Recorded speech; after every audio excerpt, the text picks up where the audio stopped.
acomodar aí para a palestra, por favor.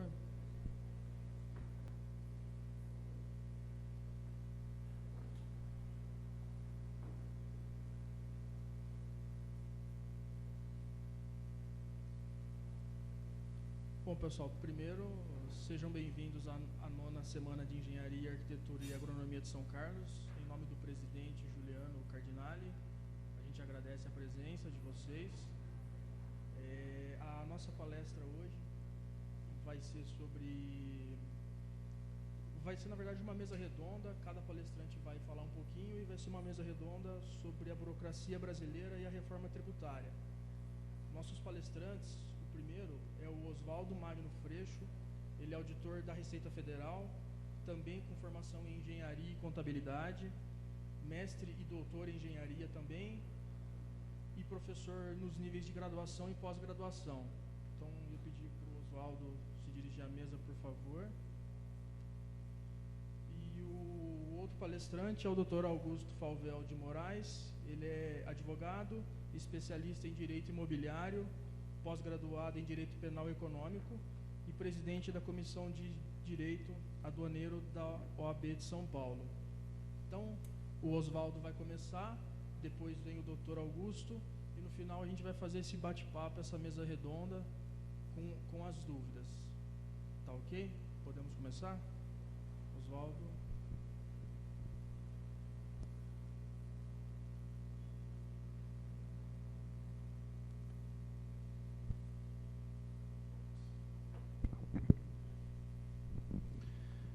Boa noite. Eu queria agradecer em meu nome, em nome da Delegacia da Receita Federal em Araraquara, pelo convite. É sempre um prazer falar para um público seleto, embora seja pequeno, mas é um público seleto. Obrigado. Obrigado ao Caio e à organização.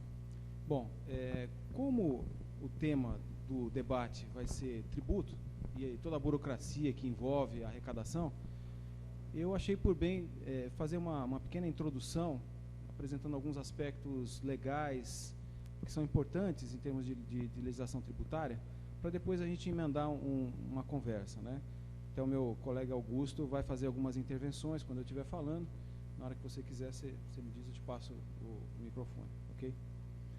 Bom, no Brasil, a gente tem, o nosso sistema tributário, ele comporta alguns tipos de tributo. Tributo, para nós, é um gênero. E a gente tem várias espécies de tributos dentro desse gênero. Então, a gente tem impostos, taxas, contribuições de melhoria, empréstimos compulsórios, contribuições, tudo isso está previsto na legislação, né? Desde a Constituição, o Código Tributário e até as leis ordinárias. Os impostos, eles são cobrados em cima de um determinado fato gerador e vão compor o orçamento do município, o orçamento dos estados, o orçamento da União. As taxas são cobradas pela prestação de algum serviço específico divisível que é usufruído pelo contribuinte. As contribuições de melhoria estão meio fora de moda, né? Mas a mais conhecida talvez seja a taxa do asfalto, né? O asfalto passa na porta da casa da pessoa, aquilo acaba acarretando um ganho no valor do imóvel e, por conta disso, a prefeitura tem condições de cobrar a contribuição de melhoria.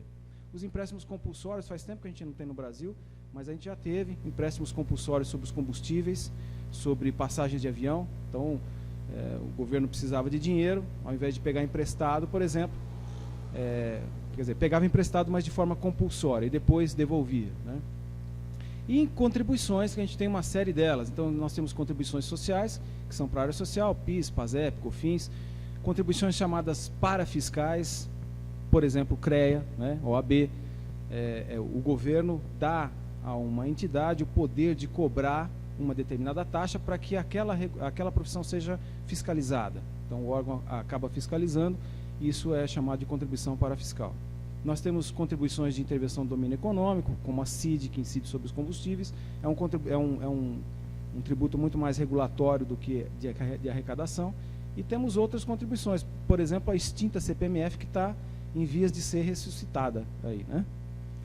Bom, desses tributos todos, hoje eu vou falar de alguns impostos que são de atribuição da União. Então, nós temos esses aí: imposto de renda, o IPI, Imposto sobre Produtos Industrializados, imposto de importação e exportação, sobre operações financeiras, sobre a propriedade rural e imposto sobre grandes fortunas. O imposto sobre grandes fortunas está previsto na Constituição Federal desde 1988, mas até hoje nunca foi regulamentado. Não me perguntem por quê, que eu não sei responder, certo? Impostos dos estados e do Distrito Federal, temos o ICMS, o IPVA e o ITCMD, Imposto sobre Transmissão Causa-Mortes e doação de qualquer espécie, de qualquer bens e direitos. Temos os impostos municipais, que são o ISS, o IPTU e o ITBI, né? Esses são os impostos. Embora cada ente possa cobrar determinados impostos, isso não quer dizer que os valores arrecadados ficam com aquele ente, né? Então, por exemplo, o imposto de renda, ele é arrecadado pela União, mas ele tem uma participação que vai para os estados e para os municípios. Isso vai compor o fundo de participação dos estados e o fundo de participação dos municípios. Recentemente, os senhores devem ter visto na televisão, né, que o Rio Grande do Sul, o estado do Rio Grande do Sul, estava com problemas porque não conseguiu honrar um parcelamento de uma dívida que tinha com a União, e a União bloqueou o fundo de participação do Rio Grande do Sul, e aí acabou o estado passando por alguma dificuldade. Enfim, é assim que funciona, né? Então, existe o repasse. Por exemplo, os estados repassam uma parte do ICMS para os municípios, né, em função da arrecadação do próprio município. O IPVA, por exemplo, em função da frota que cada município tem, 50% vão para os municípios. Então, existe essa repartição das receitas tributárias. Os impostos, qual é o destino deles, né? Os impostos, muita gente confunde isso e acha, por exemplo, que eu pago IPVA do meu carro e a rua está esburacada. O IPVA não é para consertar a rua? Não, não é para consertar a rua. O IPVA, junto com outros impostos, ele compõe um bolo chamado de orçamento. E esse orçamento ele é votado no âmbito do município, é votado na Câmara de Vereadores, no Estado pela Câmara de Deputados Estaduais, né, pela Assembleia Legislativa, e na União pelo Congresso. Então, os impostos, eles não têm um destino. O destino é definido no orçamento que é votado pelos parlamentares. As taxas, sim, as taxas têm um destino certo, né? Então, a taxa de coleta de lixo, por exemplo, ela só pode ser cobrada se houver o serviço prestado ao cidadão de coleta de lixo, tá certo? A mesma coisa as contribuições. As contribuições, elas também têm um destino certo. Então, temos lá diversas ali, a CPMF tinha um destino que era para a saúde, as contribuições destinadas aos terceiros, né, Senac, SEST, Senat, Senai, todas essas contribuições, elas têm um destino, elas não vão para o orçamento geral. A Previdência também, como contribuição, ela tem um destino certo. O dinheiro que é arrecadado para a Previdência não pode ser utilizado para outros fins. Falando em Previdência, né, o que é Previdência? Porque depois a gente vai falar de contribuição previdenciária na construção civil, né? Então, o que é Previdência? Previdência nada mais é do que uma seguradora, né? Então, a seguradora uma seguradora de renda, que vai prestar benefícios no futuro para as pessoas quando elas não puderem mais obter renda, ou pela idade, ou por alguma doença, alguma incapacidade qualquer. Então, a Previdência é uma seguradora e, portanto, ela só vai pagar benefícios para quem é contribuinte, para quem é segurado, tá certo? Embora a Constituição de 88 tenha trazido para o âmbito da Previdência os trabalhadores rurais que lá no passado não fizeram contribuição. E isso acaba, de alguma maneira, trazendo alguma dificuldade para os cofres da Previdência, porque são pessoas que recebem benefício, mas não têm contribuição, segurados especiais. Bom, o financiamento da Previdência, falando em Previdência, é feito pela parte de contribuições que incide sobre folha de salários, né, das empresas. Então, as empresas pagam uma parte, os empregados também pagam e os autônomos que prestam serviço para as empresas também pagam. Mesmo os facultativos, aqueles que não estão obrigados a contribuir, mas querem fazer parte da Previdência, querem ser segurados, também contribuem.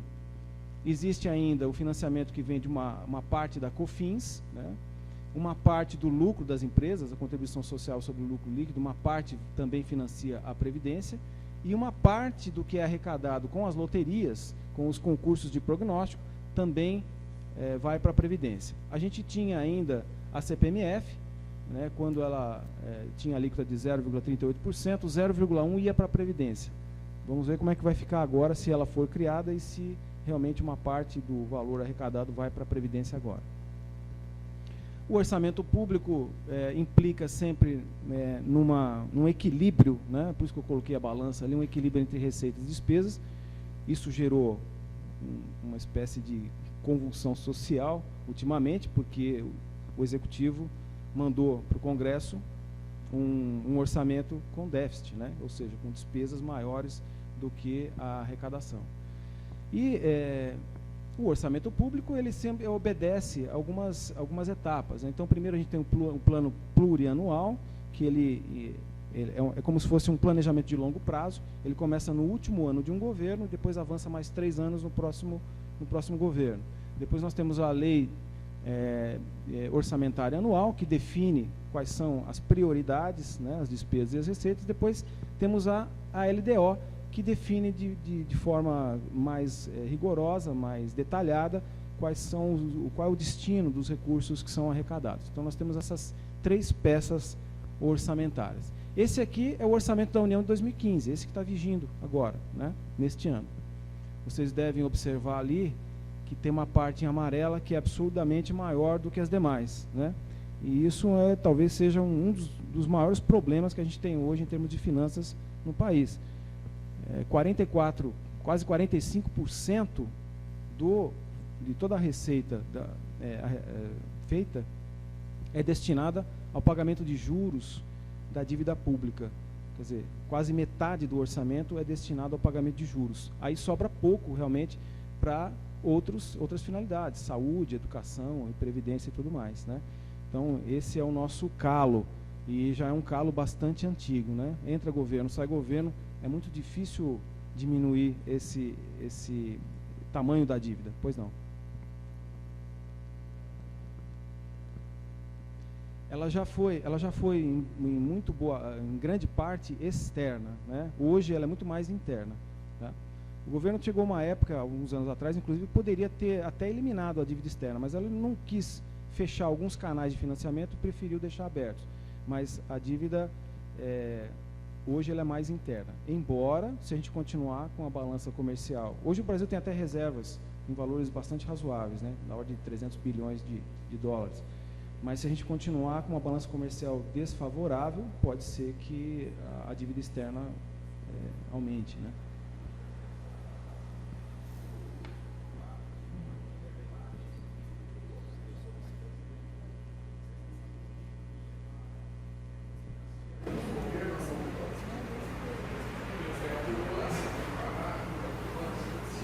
Quando a gente compra títulos da dívida pública, por exemplo, o que a gente está fazendo é emprestando para o governo e recebendo juros.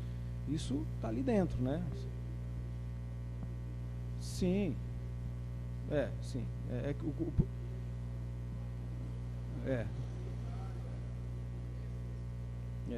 Existem vertentes econômicas que pensam dessa maneira, que acham que a dívida é uma maneira de financiar a economia, e tem outras vertentes que acham que, se não houvesse a dívida, poderia destinar os recursos para outras áreas e que isso seria interessante, né? Existem as duas formas.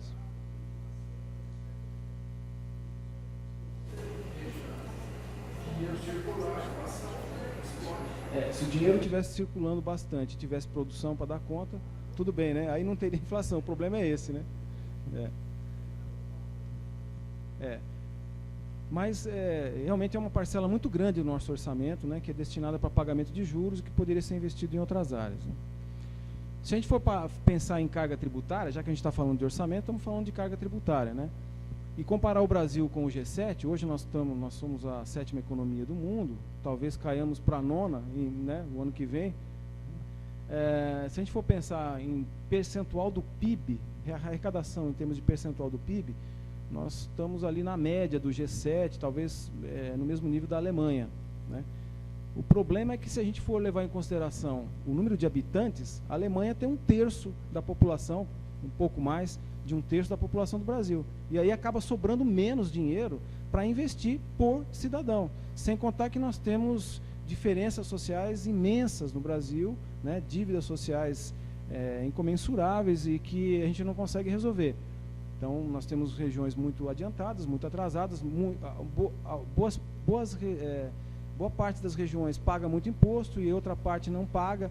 Enfim, nós temos esses problemas sociais. Sem contar a distribuição de renda no Brasil, né?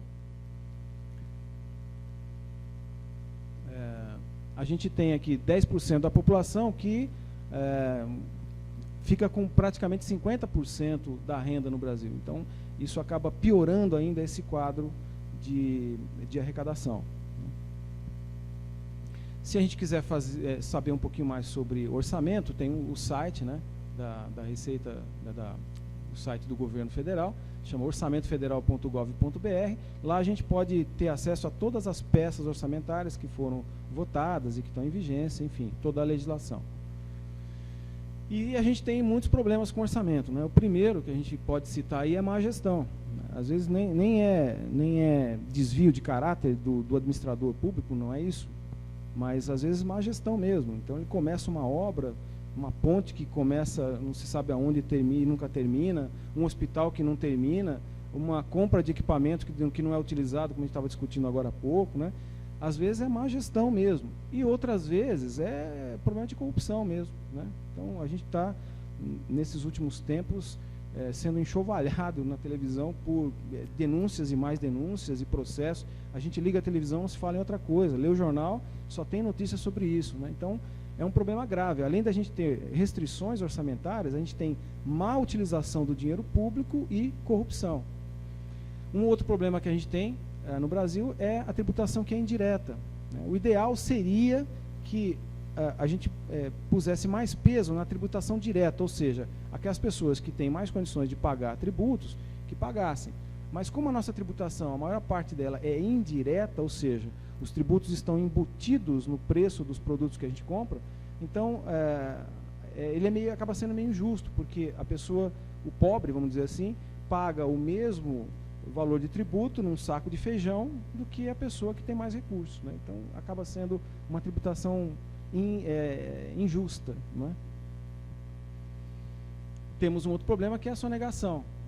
A estimativa é que 10% do PIB ele não é arrecadado, né? Então isso importa em 500 bilhões em 2014. É muito dinheiro, né? Quando a gente fala num bolo orçamentário de 1 bilhão, de 1 trilhão e 300, 1 trilhão e 400 bilhões, 500 bilhões é bastante coisa. A Receita Federal, o senhor sabe, é o órgão responsável pela arrecadação dos tributos federais, né? Ela tem atividades não apenas sobre as empresas, mas sobre as pessoas físicas, sobre as atividades aduaneiras, né? Importação, exportação, combate ao contrabando, ao descaminho. Então, a Receita Federal é responsável por essa área no âmbito federal. Falando em tributos, a gente pode dizer que eles estão espalhados por toda a cadeia produtiva, em todas as atividades. Nós temos tributos sobre a folha de pagamento, nós temos tributos sobre o lucro, sobre o faturamento e a produção, sobre a propriedade, sobre o comércio exterior, sobre as operações financeiras, sobre a circulação de mercadorias, transmissão de bens, serviços.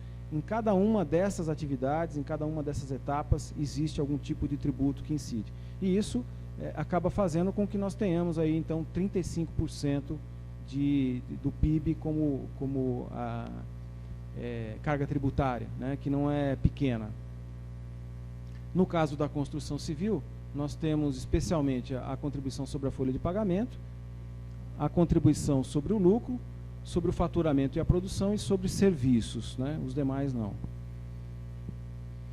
Falando de construção civil ainda, em termos de imposto de renda, as empresas da construção civil, tanto as construtoras quanto as empreiteiras, elas seguem as mesmas regras das demais empresas. Elas podem, se não estiverem impedidas, adotar o regime do Simples Nacional, em que você tem uma redução bastante grande da tributação, você tem uma renúncia fiscal bastante considerável, ou pelo lucro presumido, onde o imposto de renda e a contribuição social são calculados em cima de uma aferição do lucro, de uma estimativa de lucro, que no caso das indústrias é de 8% em cima do faturamento. No caso de empresas de serviço, 32% seria a base de cálculo.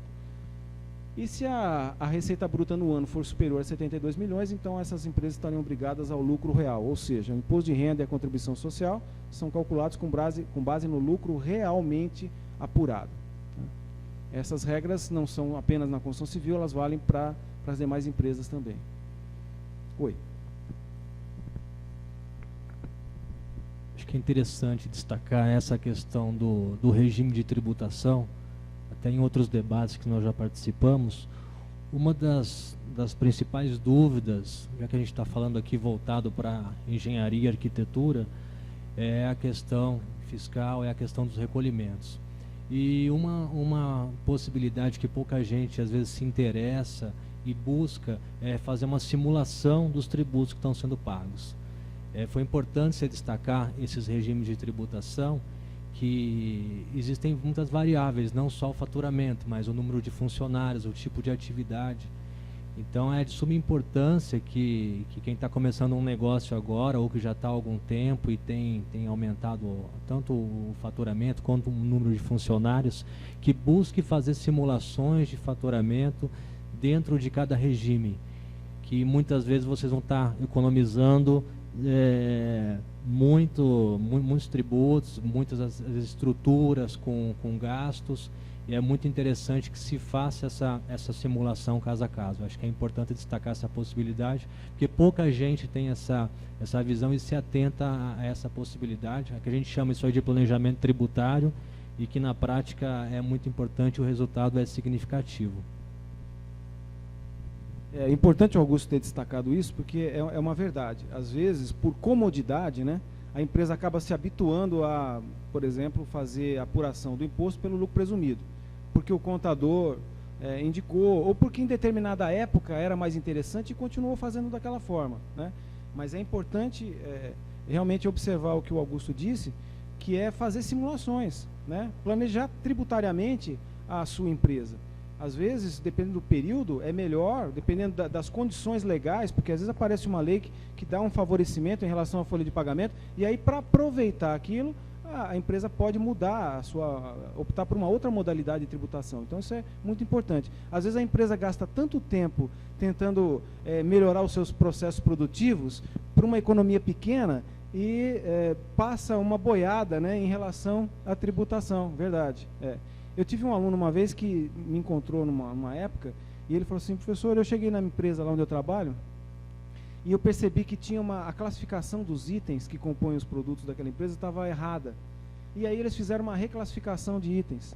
Só na reclassificação de itens, e por conta disso eles obtiveram mais crédito na compra desses insumos, eles obtiveram um ganho enorme. Ou seja, a pessoa fica batalhando, né? A empresa fica batalhando para tentar melhorar um processo produtivo e está perdendo dinheiro com facilidade no outro lado, né, que é a parte tributária, simplesmente porque não observou a legislação ou porque não classificou corretamente um item, não aproveitou a oportunidade. A gente tem muito disso, a gente vê muito isso na área rural, por exemplo, né? Às vezes a usina e a agropecuária são uma mesma empresa, às vezes são empresas separadas. Por que elas juntam e separam? Justamente aproveitando a brecha da legislação. Às vezes é melhor estar junto, porque aí ela se constitui como agroindústria e tem alguns benefícios. Às vezes ela está separada, porque é mais vantajoso tributariamente estar separado, né? Então, é muito importante o que ele ressaltou. Na construção civil, a regra geral sobre a folha de pagamento é essa. A gente tem, em cima do salário de contribuição, ou seja, em cima da folha de pagamento, 20% destinado para o Fundo de Previdência e Assistência Social, né, que vai compor o fundo destinado a pagamento de benefícios da Previdência. Salário maternidade, aposentadorias, auxílio-doença e tudo mais. Nós temos ainda 3% de GILRAT, chamado Riscos Ambientais do Trabalho. É o antigo seguro de acidente do trabalho. No caso da construção civil, 3%. Nós temos ainda, em alguns casos especiais, quando o empregado, o trabalhador da construção civil, é submetido a condições de trabalho que podem ensejar doenças. Então, para que essa pessoa não fique doente, ela é retirada antes do trabalho, ou seja, ela tem direito a uma aposentadoria especial aos 15, 20 ou 25 anos, dependendo do agente nocivo, dependendo do grau de risco. Para cobrir essa aposentadoria precoce, existe então um adicional de 6 a 12% para aposentadoria especial. Lembrando que naquelas situações em que é oferecido equipamento de proteção individual ou equipamento de proteção coletiva, aí esses trabalhadores deixam de estar expostos a esse risco e, portanto, a empresa deixa de pagar esse adicional, certo? Além disso, na construção civil temos 5,8% para outras entidades, 2,5% para o salário de educação, para o Fundo Nacional de Desenvolvimento da Educação, que depois é distribuído para os municípios, que vão ser utilizados esses recursos para compra de uniformes, material escolar, merenda e tudo isso. Temos ainda 0,2% para o INCRA, 1,5% para o SESI, mais 1% para o SENAI e mais 0,6% para o SEBRAE. Então, isso vai dar um total de 5,8%. O GIURAT, que é aquela alíquota de 3%, ela pode sofrer um acréscimo de até 100% ou um decréscimo de até 50% em função de uma estatística que o INSS faz. Então, aquela empresa, aquela construtora, por exemplo, que acidenta muito os trabalhadores, e o INSS faz essa estatística, ela é de alguma forma penalizada pagando até 100% a mais do seguro de acidente de trabalho, né? Ou então, se ela praticamente não tem acidentes, então ela pode sofrer uma redução de até 50%. Tá? Essa estatística é levantada pelo INSS, como eu disse. Falando em construção civil, quem são os responsáveis pela construção civil? Quando eu digo responsável, eu estou me referindo à responsabilidade de regularização da obra, a regularização dos empregados que trabalham na obra de construção civil, né? Então, os responsáveis são o proprietário da obra, ou o dono ou o executor da obra, não necessariamente o proprietário, né? Às vezes a obra é de alguém, mas o dono da obra, o dono da matrícula da obra é uma construtora, não necessariamente o proprietário do terreno, aquele que vai utilizar aquela edificação. Pode ser o incorporador, pode ser até o adquirente de uma unidade imobiliária não incorporada, na forma da Lei 4.591 de 64, que é a lei da incorporação, ou a empresa construtora, ou seja, aquele que é o responsável por contratar, né, por executar a obra, esse normalmente é o responsável na construção civil perante o INSS. Ele é que é o responsável por prestar todas as informações, fazer os recolhimentos e fazer a regularização da obra para fins de obtenção de uma certidão negativa de débito, por exemplo, para poder averbar no cartório essa obra depois, né? Então, ele é responsável por fazer a matrícula, chamada matrícula SEI, os senhores já devem ter ouvido falar, Cadastro Especial do INSS. É como se fosse um CNPJ, mas ele é específico da obra. Cada obra tem uma matrícula SEI. E cada obra vai abarcar determinados empregados que trabalharam ali naquele período, né, mensal. Todo mês é entregue, a construtora entrega, envia para o INSS, para a Receita Federal, a GFIP. A GFIP, ela tem relação, ela tem como marcador esse cadastro especial, tem como cadastro esse número da matrícula SEI, e ali vão ser informados, então, todos os trabalhadores que, durante aquele mês, labutaram ali naquela determinada obra.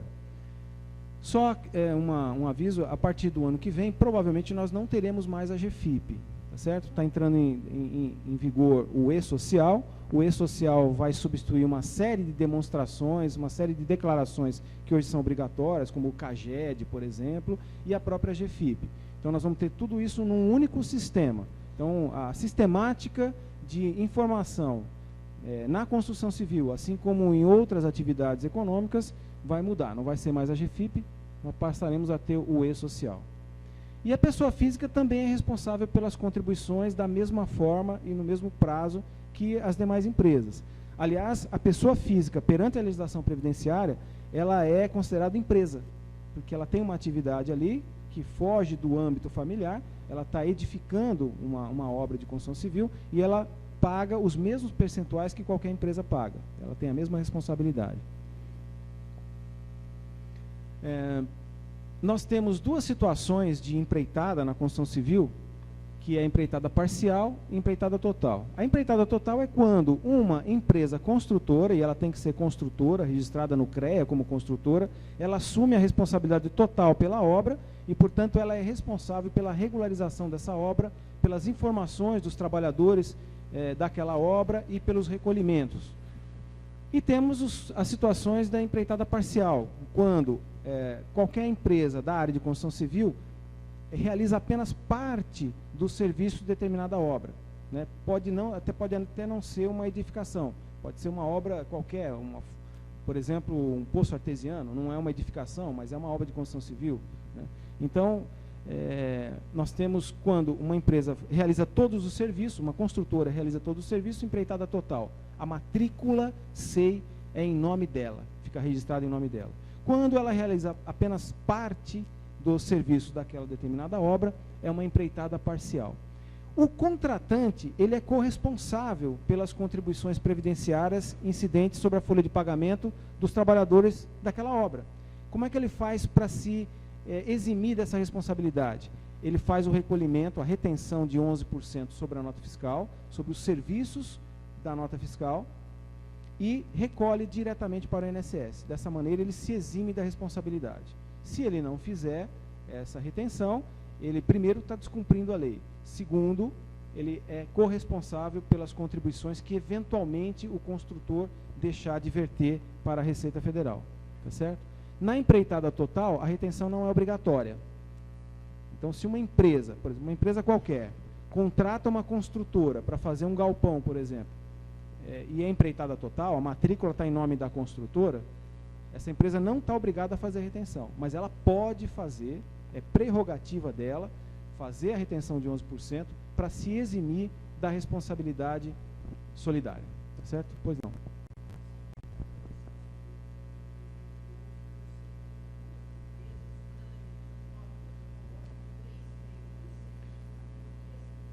É porque, como a gente teve a redução das contribuições sobre a folha de pagamento, né, teve a desoneração da folha, a retenção normal, que seria de 11%, caiu para 3,5%, naquelas empresas que tiveram a folha desonerada. Eu vou falar de desoneração daqui a pouquinho.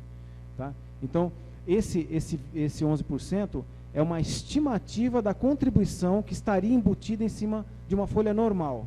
Como a folha foi desonerada, então essa estimativa caiu de 11% para 3,5%. Tá certo? Mas no caso das empresas que tiveram a folha de pagamento desonerada, ou seja, menos tributada. Tá ok?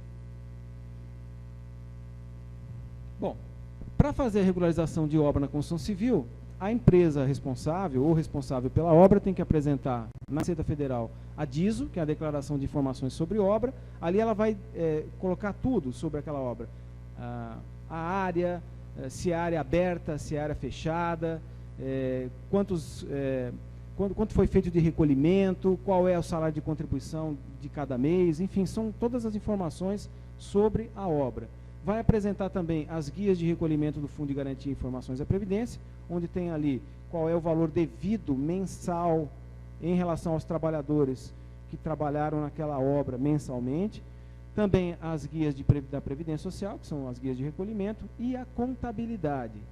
Regra geral, as obras de construção civil, elas são regularizadas de acordo com o que está na contabilidade das empresas. Tá?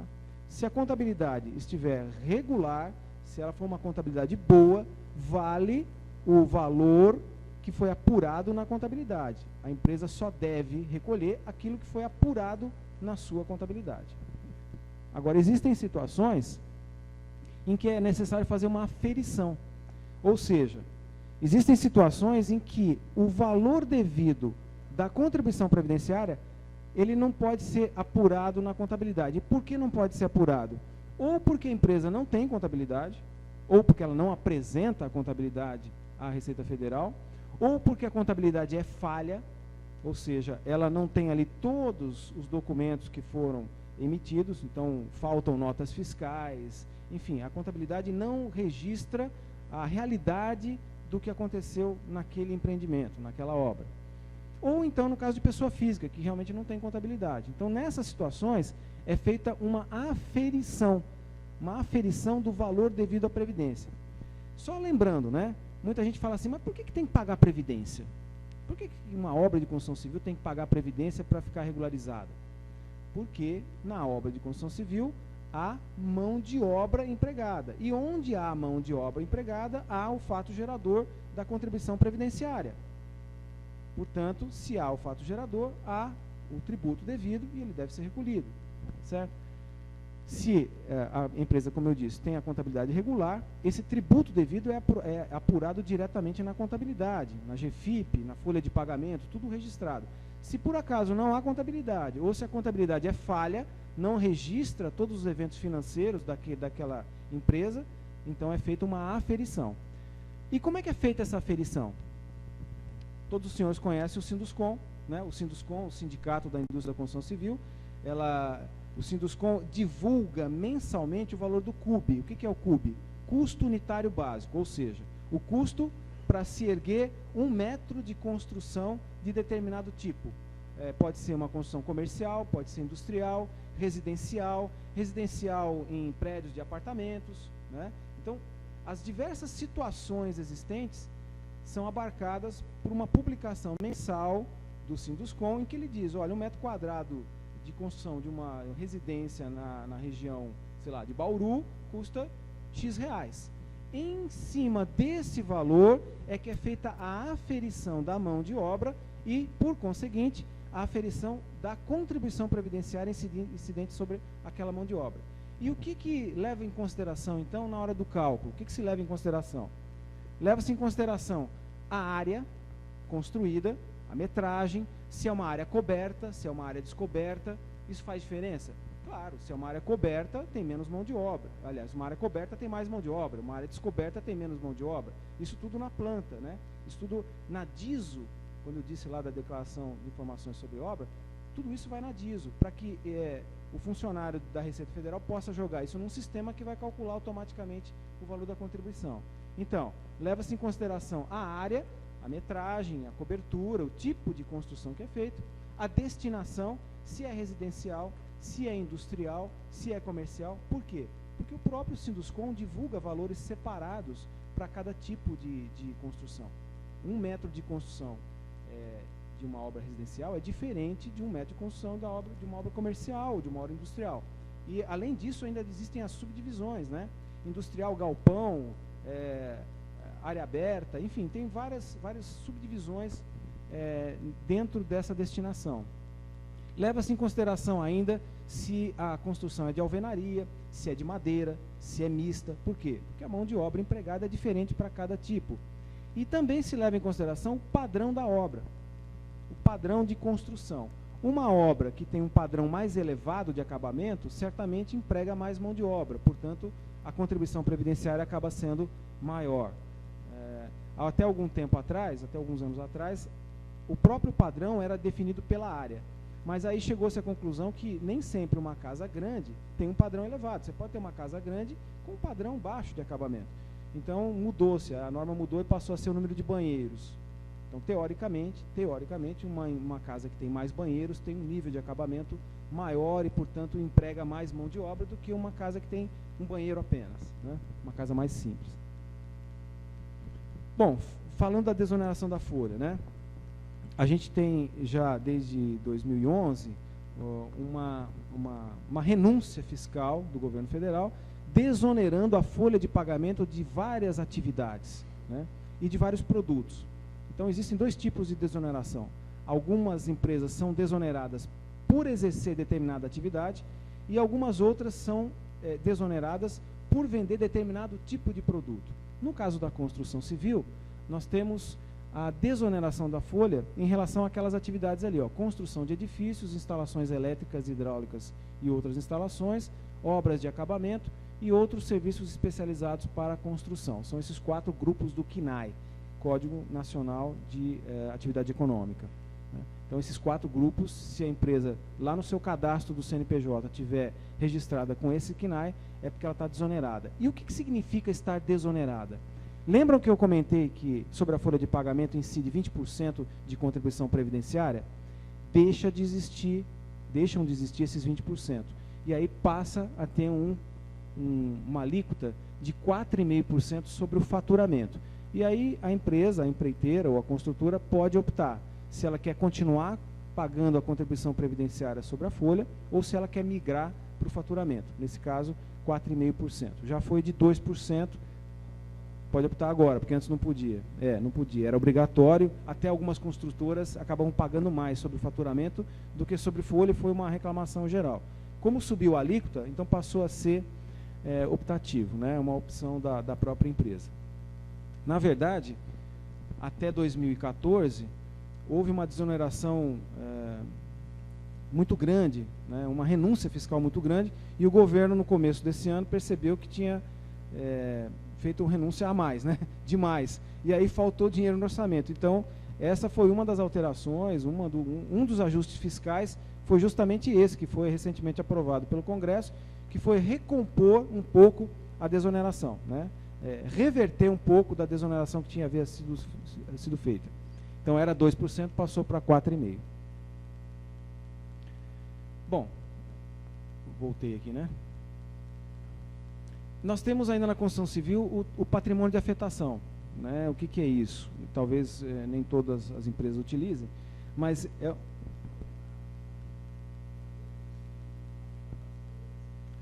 Tá. Perfeita observação. Muitas vezes, quando se fala em desoneração no Brasil, o primeiro lugar onde vai se mexer é a Previdência, e depois vão descobrir que faltou dinheiro na Previdência, que ela está com déficit, né? Então, talvez fosse o caso de não desonerar em termos previdenciários, mas de outra forma, né? PIS, COFINS, sei lá, de alguma outra maneira, algum outro tributo.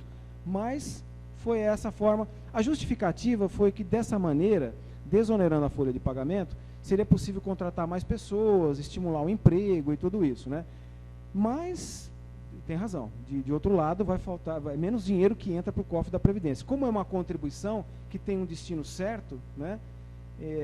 A justificativa do governo também é a seguinte: olha, pela legislação vigente, pela Constituição, a Previdência não pode deixar de pagar os benefícios. O cofre público é obrigado a cobrir. Então, de alguma maneira, o orçamento vai ter que cobrir vamos dizer assim, o déficit da Previdência, né? Os benefícios não vão deixar nunca de ser pagos, tá certo? Patrimônio de afetação é uma possibilidade jurídica de separar a empresa, separar o seu ativo, o seu patrimônio, por obras. Então, uma obra não se comunica com a outra, e uma obra não se comunica com o patrimônio da própria construtora. Isso é importante, é interessante, porque acaba levando menos risco ao empreendimento. Então, se for utilizado, por exemplo, um empréstimo, um financiamento, isso acaba influenciando a taxa de juros, né? É possível pegar empréstimos e financiamentos com juros menores, porque existe o patrimônio de afetação. Cada obra, ela responde, né, com o patrimônio referente àquela obra, aquele empreendimento, não se comunicando com os demais, nem com o patrimônio restante da empresa. Tá certo? Então, os efeitos são maior segurança nos contratos, menor risco e diminuição de juros, empréstimos e financiamentos. Eu não sei se eu tenho tempo. Qual é o horário agora? Tem mais 10? Dá. Eu gostaria de falar rapidamente, não sei se o Augusto quer fazer uma intervenção agora, ou deixa para depois. Eu queria falar rapidamente sobre educação fiscal. Lá na Receita Federal, nós temos um programa chamado Programa Nacional de Educação Fiscal. E o que a gente faz lá? A gente discute questões relacionadas à cidadania. Então, por exemplo, nós fazemos palestras e damos cursos para discutir assuntos como esses aqui, ó, são barreiras culturais. A coisa pública não é de ninguém, né? Será que a coisa pública não é de ninguém? Se não é de público, é de todo mundo, né? Não é que não é de ninguém, é de todo mundo. Aquela história de quero levar vantagem em tudo, né? Não adianta levar vantagem, porque lá na frente isso vai ter alguma implicação para nós mesmos, né? O rouba mais faz, já deve ter ouvido essa expressão, né? Não, o sujeito o político lá, o prefeito, ele rouba, mas ele faz alguma coisa. Gente, inadmissível isso, né? É a mesma coisa que colocar uma empregada na sua casa, saber que ela te rouba, mas ela faz a comida direitinho, lava a roupa direitinho, e você conviver com isso, né? Se não sou eu, vai ser um outro qualquer. Então deixa que ele rouba, porque quando eu entrar lá eu também faço isso, não é? É um absurdo. Valorização da transgressão. Olha, o sujeito é esperto, olha que balão que ele deu lá, né? Olha que golpe que ele deu. Constrangimento de pedir nota fiscal. Nós chegamos num ponto em que a gente tem vergonha, muitas vezes, de pedir nota fiscal. O comerciante não oferece, a gente fica meio assim de pedir. É obrigação pedir, por quê? Quando a gente deixa de pedir a nota fiscal, é tributo, é ICMS que deixa de vir para o nosso município. Então é dinheiro que vai fazer falta para o orçamento municipal. Nós mesmos vamos ser beneficiados com isso, não é? E não adianta reclamar, né? A gente reclama dos políticos, mas a nossa participação tem que ser mais efetiva. Nós temos que participar mais das decisões do ambiente onde a gente vive. Participar das comissões, por exemplo, de educação, de saúde do município. A gente nem sabe onde funciona, como é que são eleitos os componentes, né? Então não adianta só reclamar, a gente tem que participar um pouquinho mais. O Paulo Freire já dizia, né? A libertação através da educação é um esforço coletivo. Se a gente não promover a educação, inclusive a educação fiscal, levar para as crianças e para as pessoas o ensinamento do que é um tributo, para que ele serve, por que ele tem que ser arrecadado, por que não deve haver sonegação. Se a gente não influenciar a cabeça dos mais jovens, a gente não vai mudar esse país, né? E é isso que a gente tenta fazer lá no nosso programa de educação fiscal. A gente tem um público desde o ensino fundamental até universidade, sociedade em geral, e a gente aborda temas como educação fiscal, relação Estado-sociedade, que muitas vezes é uma relação conflituosa, né? O Estado sempre atrás do tributo e muitas vezes o contribuinte tentando de alguma maneira escapar dele, né? Até porque muitas vezes vê tanto desmando que fica até descrente disso, mas a gente não pode se deixar levar por essa situação, tem que continuar persistindo no que é certo, né? Esse não é um programa exclusivo no Brasil, ele já existe em vários locais do mundo, na América do Norte, na Europa, até na América Latina, vários países já têm um programa de educação fiscal, e a gente tem algumas ações práticas, como por exemplo, página na internet para criança, para saber, para ensinar para ela o que é um tributo, como isso vai ser utilizado numa biblioteca, o que a escola onde ele estuda tem a ver com o tributo que o pai da criança paga, né? Por que é importante. Então, tentar levar a educação fiscal desde cedo para os pequenos. A gente faz também cursos gratuitos de capacitação para professores, para incluir nos conteúdos da escola alguns assuntos relacionados à tributação, por exemplo. Numa aula de matemática, seria perfeitamente possível levar para o aluno, por exemplo, um cálculo de um tributo, ensinando porcentagem, por exemplo, né? Então, já desde criança, despertando na criança, ensinando para ela o que é tributo e a importância. A gente também faz reuniões técnicas para contadores, advogados e outros profissionais, sempre levando o conhecimento da legislação e tirando dúvidas sempre que possível. Nós fazemos palestras sobre destinação de imposto de renda das pessoas físicas e jurídicas. A maioria das pessoas não sabe, né? A maioria das pessoas não sabe, mas é possível destinar parte do imposto de renda que a gente paga para entidades que são cadastradas junto ao Fundo Municipal dos Direitos da Criança e do Adolescente. Essas entidades precisam de dinheiro para cuidar desses menores e esse dinheiro pode vir parte do nosso imposto. A gente não paga nada a mais, simplesmente destina parte do imposto para essas entidades. Tem todo um regramento para fazer isso e a gente faz palestras para ensinar como é que se faz. Também na área rural, em conjunto com o Senar e com o INSS, levamos conhecimento sobre a legislação na área rural para escritórios e empresas, agroindústrias, usinas de cana-de-açúcar, enfim, empresas que trabalham na área rural. Divulgamos mecanismos de controle dos gastos públicos, temos aí o portal da transparência, por exemplo, né, onde é possível fazer uma consulta e saber quanto veio de dinheiro para o município de São Carlos para determinado projeto, e aí controlar, cobrar do nosso administrador público, não é? Então aqui eu peguei de Araraquara, ó, eu tenho ali por data, por projeto, quanto é que veio de dinheiro, para que obra, e aí eu posso cobrar do administrador a aplicação daquele dinheiro. Eu tenho aqui a página da Controladoria Geral da União, também é possível obter informações sobre prestação de contas dos municípios, se determinado município tem falha na prestação de contas ou não, se está aplicando bem o dinheiro ou não está. Aqui eu tenho o Tribunal de Contas, também é mesmo sentido.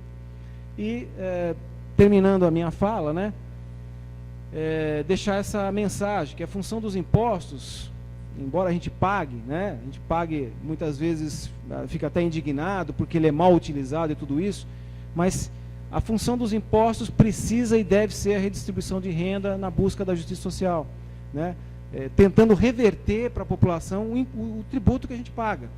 E a gente também é responsável por isso. Quando a gente deixa de cobrar do nosso governante, quando a gente deixa de acompanhar, deixa de participar, a gente acaba sendo também um pouco responsável. Isso é consciência cidadã, tá certo? E só essa participação é que é capaz de mudar o Brasil, já dizia o Betinho. Eu terminei a minha fala, não sei agora abrir para um debate ou fazer algumas perguntas, deixar a palavra com o Augusto, não sei se ele quer complementar, falar alguma coisa. Então, pessoal, eu queria agradecer o Oswaldo novamente pela palestra, muito boa. Ele ainda vai participar da mesa redonda no final. Agora a gente vai chamar o Dr. Augusto Falvel para fazer a palestra dele.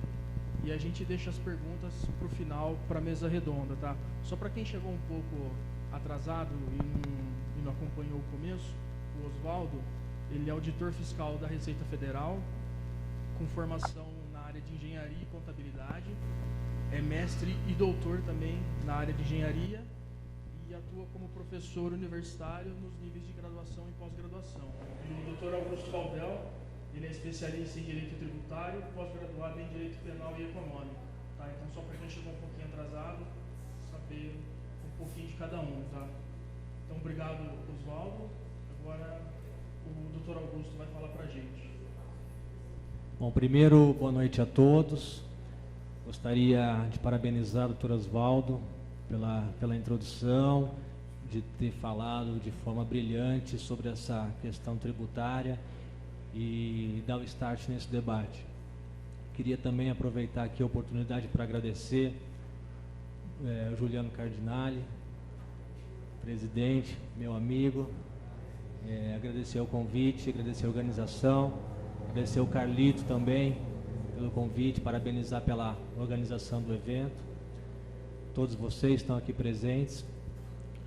O Dr. Oswaldo, ele falou de forma mais técnica, fazendo uma introdução sobre a parte geral da tributação, os impostos em geral, a parte da Receita Federal, de arrecadação, de fiscalização. Eu, como advogado militante na área tributária já há 15 anos, eu vou procurar fomentar o debate dos temas que foram aqui colocados. A gente tem como sugestão burocracia brasileira e a reforma tributária. Eu acho que quando a gente fala de burocracia, a gente pensa sempre em dificuldade. A gente sabe hoje, conforme o Dr. Oswaldo colocou, a complexidade do sistema tributário hoje que o Brasil enfrenta. Hoje a dificuldade gera a informalidade. Eu acho que a grande maioria hoje, tanto das pessoas físicas quanto jurídicas que estão na informalidade, e que de certa forma estão naquele percentual ali de sonegação que foi colocado, muitas vezes não é por malandragem, por desonestidade, mas sim por dificuldade. Hoje o número de normas que são criadas no Brasil envolvendo a tributação é enorme. Eu não sei aqui ao certo quantas por dia são criadas, né, Oswaldo?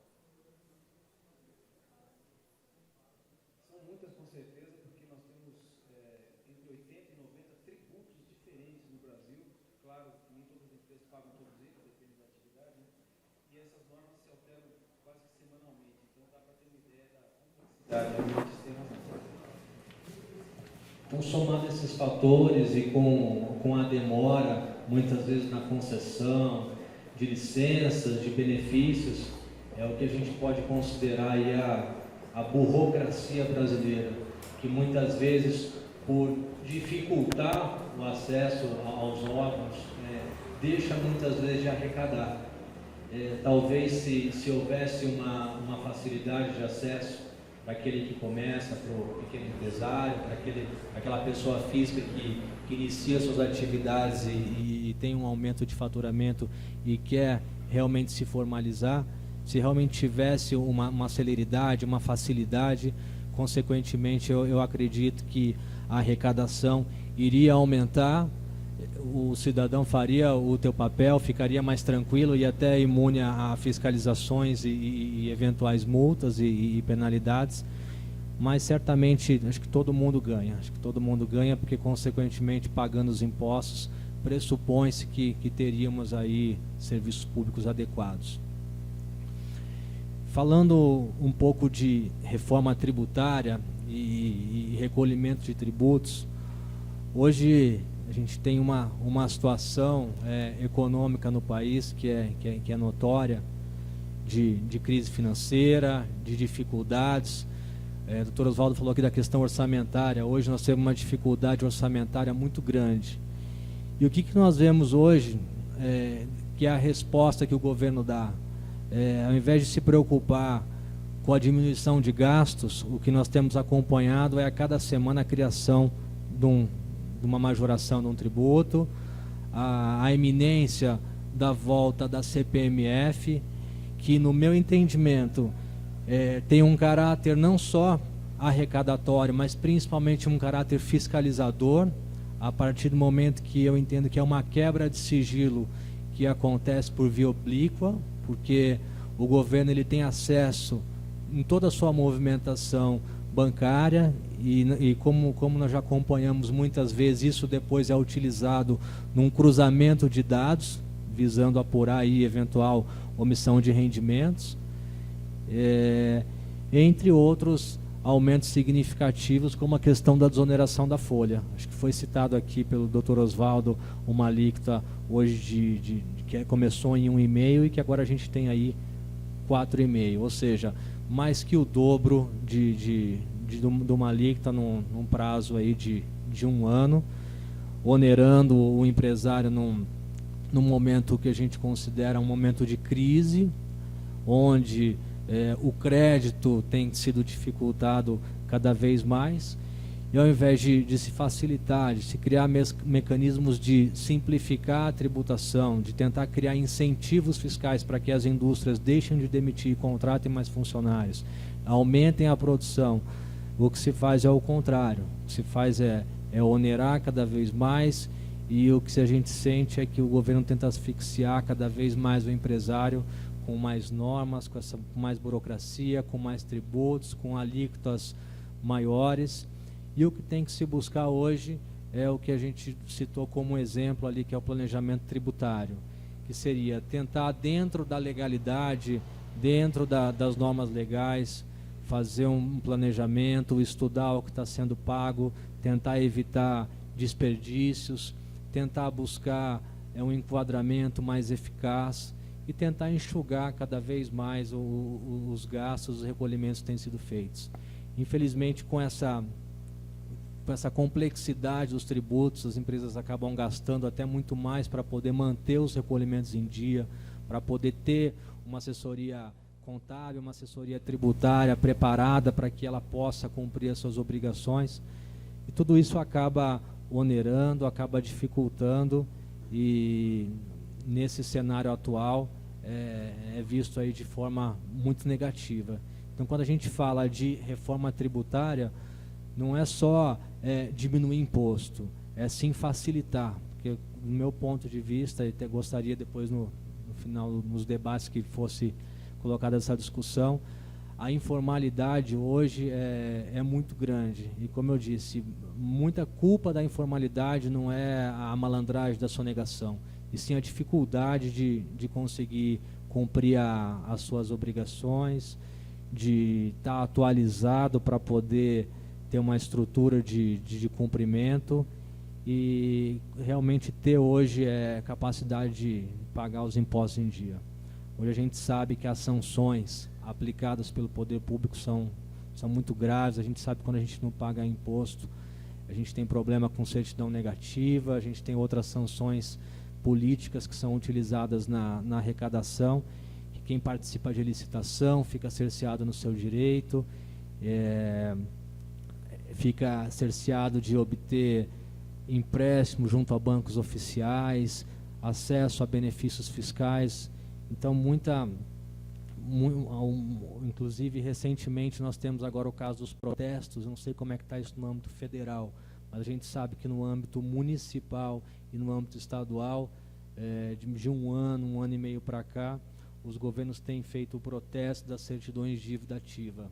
Então, de forma indireta, tem se compelido aí o contribuinte utilizando hoje uma forma legal, porque foi inserido na lei de registros públicos essa possibilidade, mas o meu entendimento de forma constitucional, porque da maneira legislativa que isso foi inserido, a gente tinha uma legislação que tratava de energia e de luz, de outras situações onde a questão dos protestos foi inserida. Então isso tem sido questionado hoje no judiciário e muitos protestos têm caído, o que prejudica ainda mais a empresa que está em dificuldade. Não sei se isso no âmbito federal está acontecendo. Menos intensidade. Mas tem acontecido os protestos também. O que a gente percebe é que, às vezes, diante da dificuldade, o protesto, às vezes, numa situação, ele acaba até enterrando a empresa do que dando uma oportunidade. É um meio que válido, eficaz, mas eu acredito que tem que ser analisado do ponto de vista da nossa realidade, do que a gente está passando hoje pelo nosso país, da nossa crise e do nosso dia a dia. Existem assim, muitas outras situações de reforma tributária, de burocracia, que eu poderia estar aqui falando para vocês, mas acho que o objetivo aqui é a gente ser bem prático, e como é uma roda de debates, é uma mesa de debates, onde a gente quer aqui ouvir, discutir e ouvir também de vocês as ideias. Eu procurei ser bem breve e colocar essas discussões para que a gente possa realmente finalizar isso, iniciar agora a roda de debates, né, com a opinião de todos vocês, e que a gente possa estar aqui respondendo algumas perguntas e colocando alguns temas referentes a não só a burocracia, mas a reforma tributária e as outras situações que foram colocadas aqui pelo Dr. Oswaldo. Bom, pessoal, se alguém tiver dúvidas agora, a gente inicia a nossa mesa redonda aí.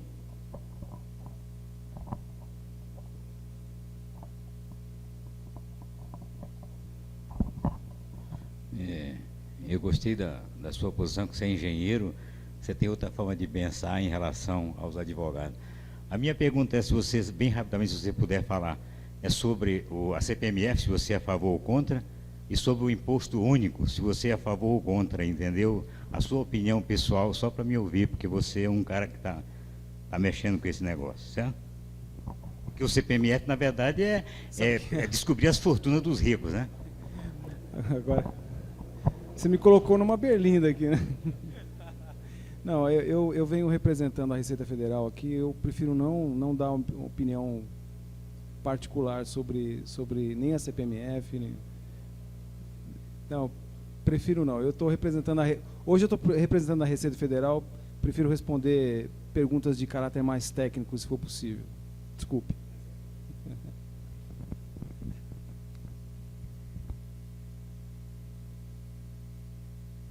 Nós já tivemos, eu com o Augusto, uma discussão séria com a Prefeitura, num certo período, sobre o IPTU, que é baseado no valor do imóvel, por exemplo. Mas eu não vou perguntar sobre o IPTU, porque o IPTU é municipal, eu vou ver a tributação que você contou para nós. Desculpa.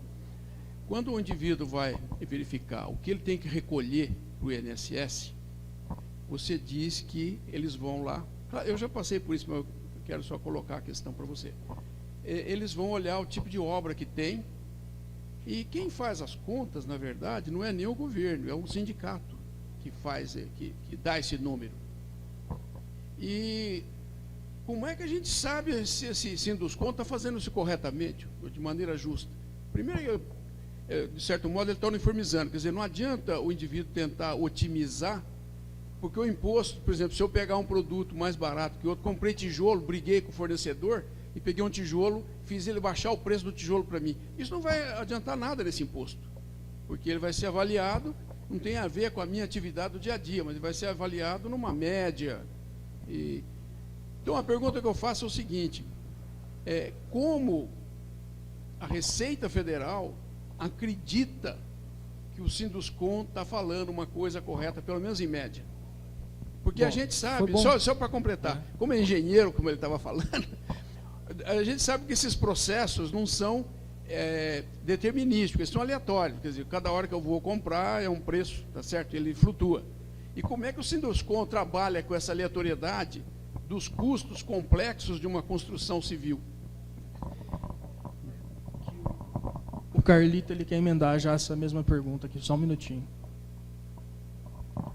Boa noite. Primeiro, parabéns pela explanação nossos dois debatedores, eu queria complementar, mas antes de complementar, eu só queria talvez colaborar com esse assunto, que eu me lembro que numa palestra, numa entrevista do doutor Delfim Neto, ele afirmou que são editados diariamente pelo governo federal, estados e municípios, 700 instrumentos por dia versando sobre matéria tributária.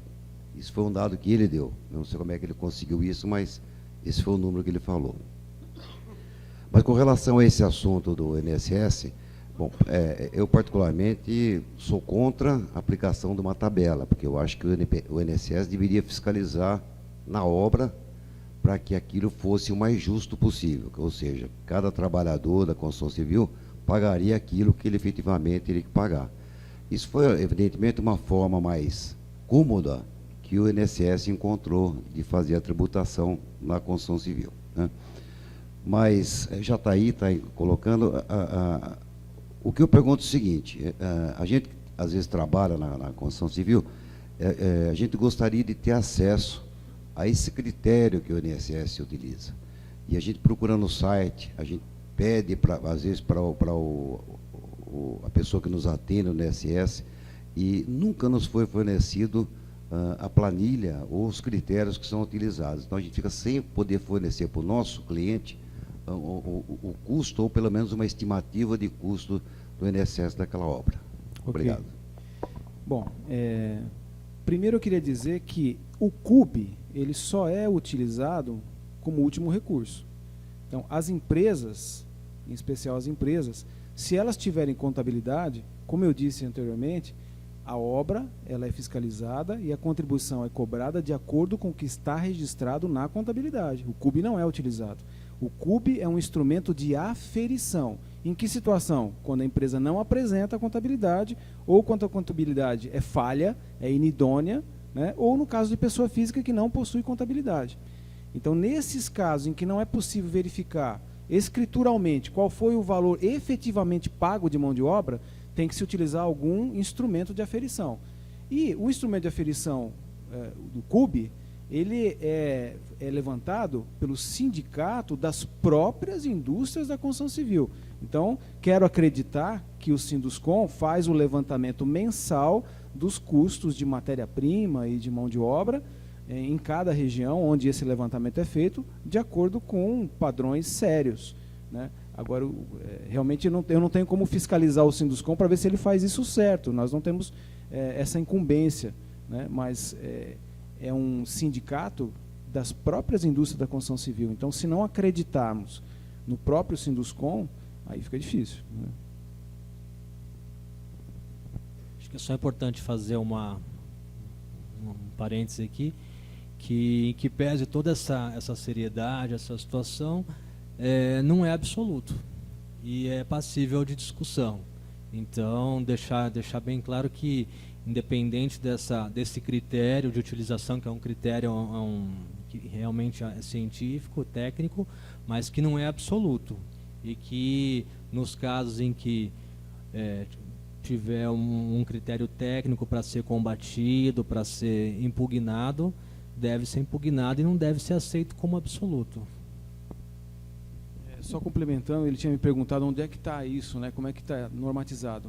A Instrução Normativa 971 da Receita Federal, ela traz num capítulo qual é o passo a passo de cálculo da contribuição devida em cima do CUB. Então, aquelas tabelas, tabela residencial, quais são os percentuais de mão de obra inseridos em cada metro quadrado construído, que é divulgado pelo Sinduscon, qual é o percentual de mão de obra que está sendo ali considerado.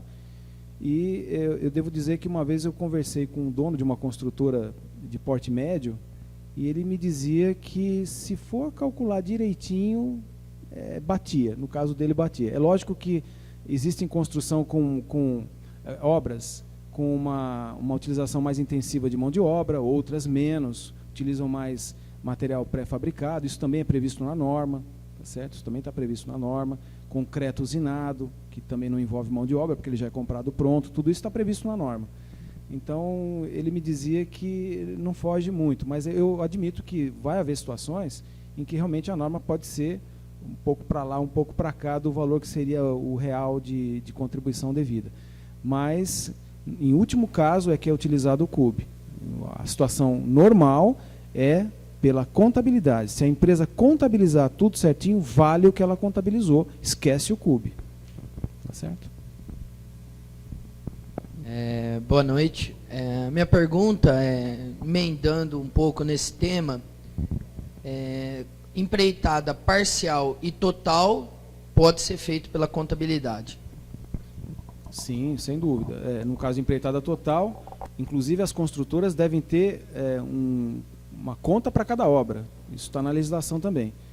Então, na verdade, não é uma conta, é um conjunto de contas onde ela coloca ali o material utilizado, a mão de obra utilizada, os tributos devidos por obra. Justamente para quando for feita a fiscalização, a gente ir direto naquele conjunto de contas. E a empresa não tem isso misturado com outras obras. Então, a contabilidade de uma construtora, e são construtoras, somente construtoras que podem executar obras de empreitada total, a contabilidade das construtoras é separada por obra. E só mais um item, quando você vai fazer a classificação, é feito por número de banheiros, 2, 3 e 4 banheiros. Eu acho um pouco complicado esse tipo de qualificação, porque não vai ser a realidade. Eu acho que deveria mudar isso. Existe alguma coisa que vai para esse lado de alteração na receita ou fora dela? As pessoas estão procurando isso, e poderia usar também que a prefeitura, pelo menos municipais, elas fazem uma qualificação para calcular o ISS, ou seja, ela já dá o tipo de acabamento. Isso pode ser usado, e como usar? Olha, a norma não prevê. Hoje a norma não prevê. Mas, de uns tempos para cá, aliás, já faz um bom tempo, a Receita Federal, toda vez que ela vai instituir uma nova norma, ela chama, faz consulta pública, chama aqueles que são interessados, especialmente os sindicatos. No caso da construção civil, muitas normas que já foram editadas foram com a participação do Sinduscom, inclusive, né? Então, seria o caso de, se houver proposta de alteração da norma, isso ser levado para as entidades que representam a atividade econômica, no caso o Sinduscom ou outro tipo de associação, para levar a proposta para que ela seja discutida. E isso tem sido feito regularmente em vários campos, não só na construção civil. É aí que eu vou emendar com o que eu tinha dito antes, a participação, né? Muitas vezes a gente reclama de uma norma ou de outra, reclama que a lei é injusta, né? Mas a gente não vai cobrar do vereador ou do deputado que aquela lei foi votada, porque a lei foi votada, né? Alguém aprovou aquela lei. Reforma tributária, por que não sai reforma tributária? Porque não existe vontade política que saia. Não é? Porque ninguém quer perder nada. Os estados, por exemplo, o caso do ICMS, né? Ninguém quer perder nada. Substituição tributária é um problema. Ninguém quer abrir mão de nada.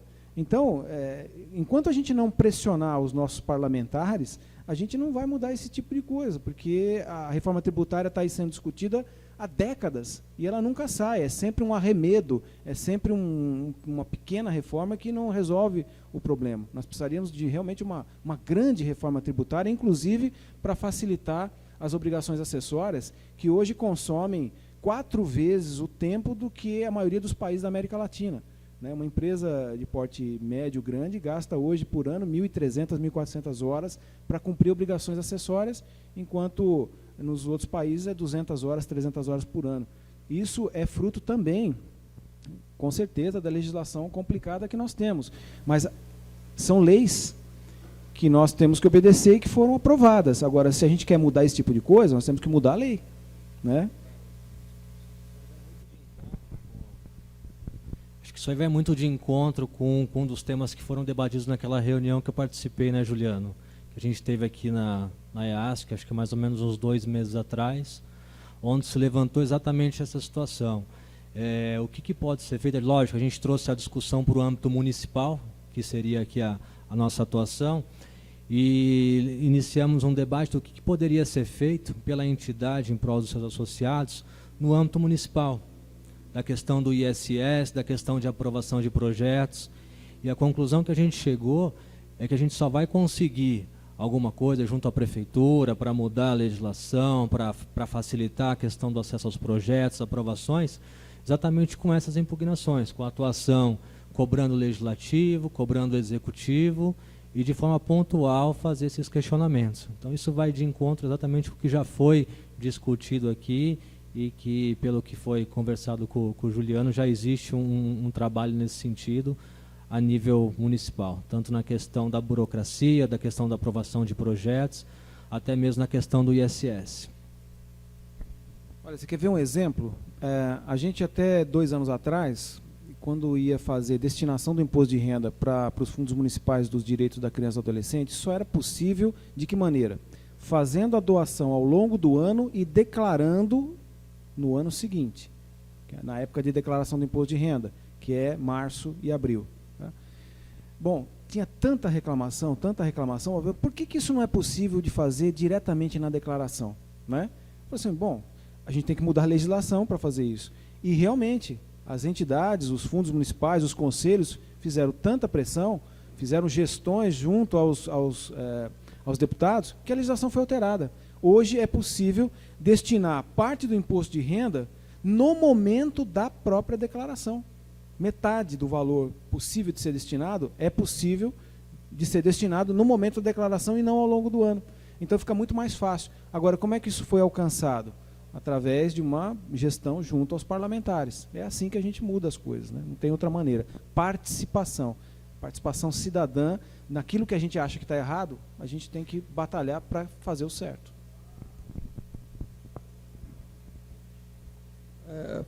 Voltando à análise, quando nós utilizamos mão de obra de terceiro, a construtora, como é que é a análise em termos de valores, da contabilidade? É a mesma coisa? É feita com base na GFIP, exatamente. Então, por exemplo, a contabilidade da empresa, a obra, é apurado o valor devido em função do que está na contabilidade. Se ela contabilizou as notas fiscais dos terceirizados, das empresas que prestaram o serviço naquela obra, tudo isso é considerado.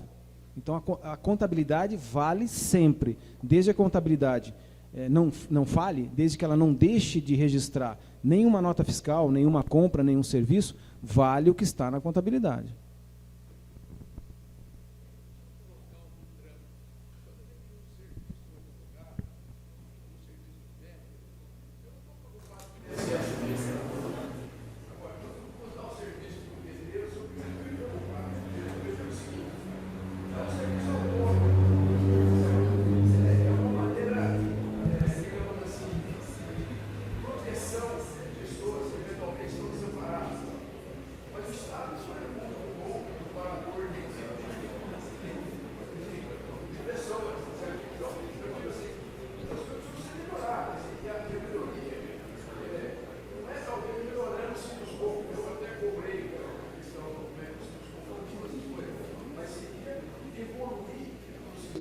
De usar a mão de obra da construção civil, que são os pedreiros, né, marceneiros, carpinteiros, do mesmo jeito que eu uso o serviço de um advogado, ou de um médico, ou de um artesão, seja lá, um artista.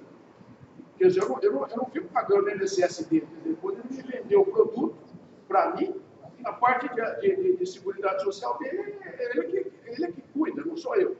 E no caso da construção civil, é a pessoa que faz a casa que tem que cuidar do INSS do outro.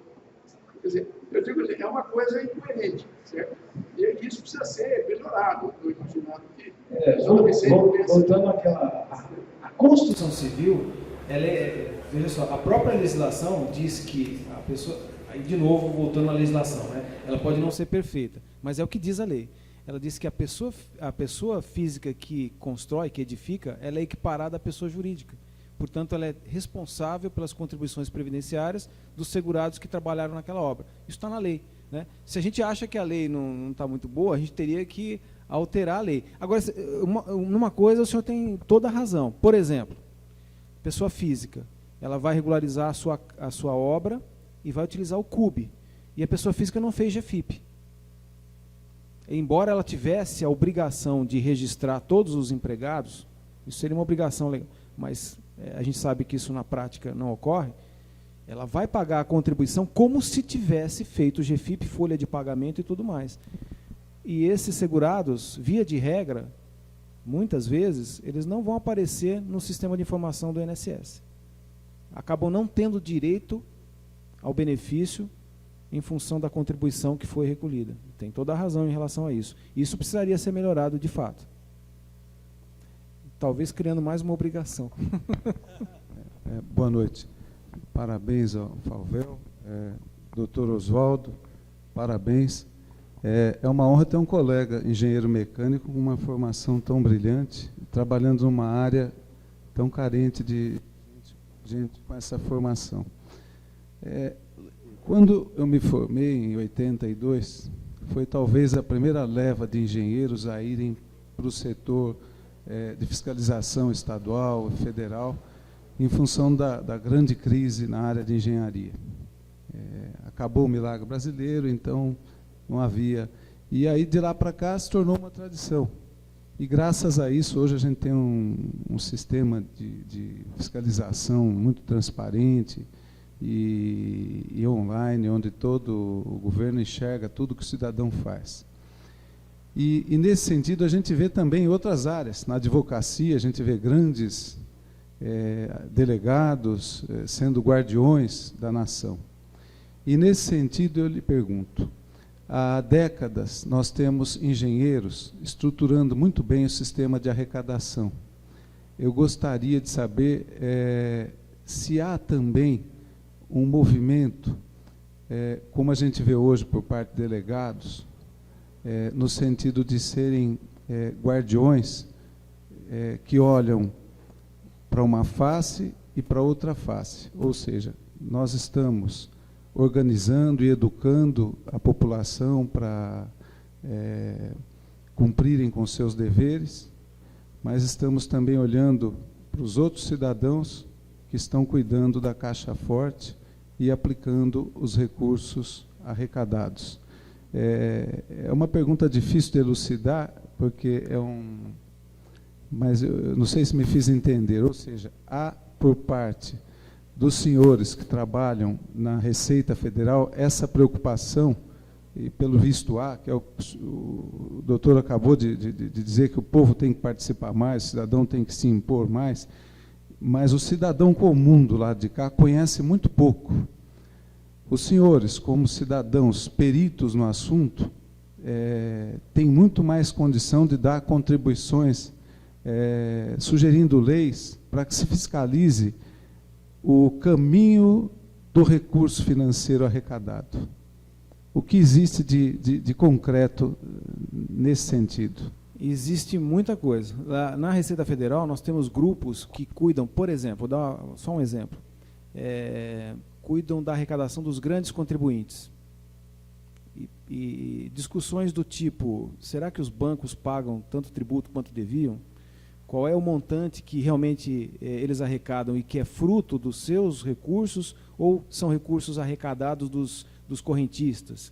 Esse tipo de discussão. E, em função disso, há uma série de sugestões que a Receita Federal, que o corpo funcional da Receita Federal faz para o Executivo, propondo leis e normas de forma a melhorar a arrecadação, não só o volume, mas a qualidade da arrecadação. Aí se esbarra de novo no Legislativo, né? Tudo que vai ser aprovado tem que passar, toda lei que vai ser aprovada tem que passar lá pelo Legislativo. E aí é aquele embate, né? O Executivo de um lado, o Legislativo do outro, muitas vezes há o conflito de interesses, a gente sabe que existe lobby. Então, existe na Receita Federal, sim, uma preocupação, não apenas em arrecadar, mas em arrecadar bem, em arrecadar mais justamente, e essas propostas são levadas adiante, são levadas para Brasília. Algumas vezes elas se transformam numa norma e às vezes não.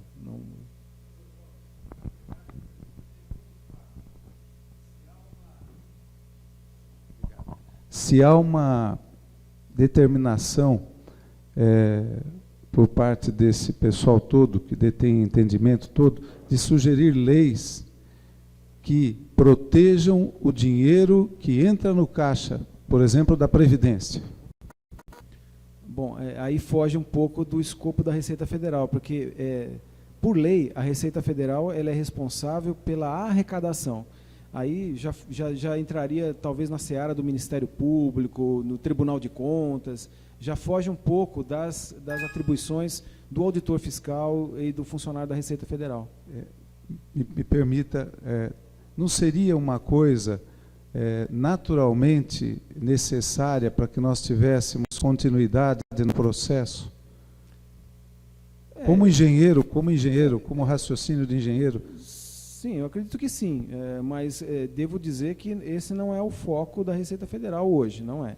Então, o foco da Receita Federal é propor leis, sim, mas relacionadas à arrecadação.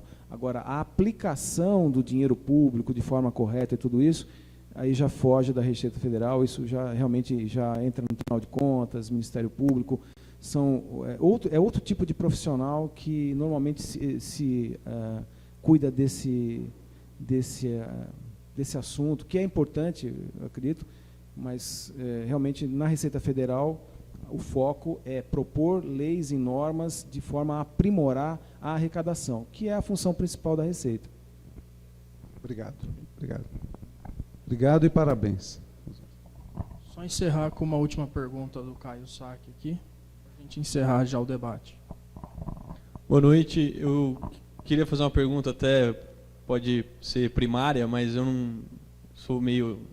não conheço muito da área de tributos, mas eu queria saber o porquê que a Receita pede para nós só as cópias da nota do concreto, sendo que existem outros materiais que também vêm pronto na obra. Por que só exige a nota do concreto? A Receita Federal, quando ela se baseia no CUB, por exemplo, para fazer a aferição, o concreto está incluído no CUB. E outros materiais, às vezes, não. Por exemplo, esquadrias de alumínio, isso não compõe o CUB.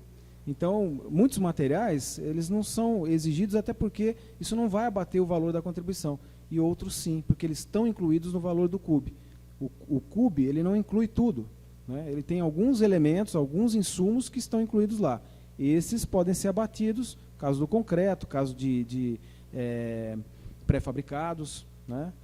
Então, nesses casos, como eles estão incluídos no CUB e eles foram comprados prontos, então eles podem ser abatidos. Outros elementos não, é por isso. Não é só o concreto. Não é só o concreto. Basicamente, concreto e pré-fabricados ou pré-moldados. Bom, pessoal, a gente está encerrando por aqui. Agradecer novamente ao Dr. Oswaldo e ao Dr. Augusto. E eu queria chamar aqui o presidente da associação, o engenheiro agrônomo Juliano Debrandi Cardinale, para entregar para os palestrantes uma lembrancinha.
Bom, pessoal, uma palavrinha do Juliano rapidinho aqui. Bom, gostaria de agradecer aos palestrantes aqui que mais uma vez disponibilizar o seu tempo para apresentar um tema tão importante, complicado, que não se aprende só na escola, dificilmente se aprende na escola, mas quando você chega no mercado de trabalho, ele é essencial, ele é vital para que qualquer empresa ou cresça ou continue crescendo, ou então acaba se complicando ao longo do caminho se não entender dessa parte que eles explicaram hoje aqui. Gostaria de agradecer novamente, muito obrigado e uma salva de palmas.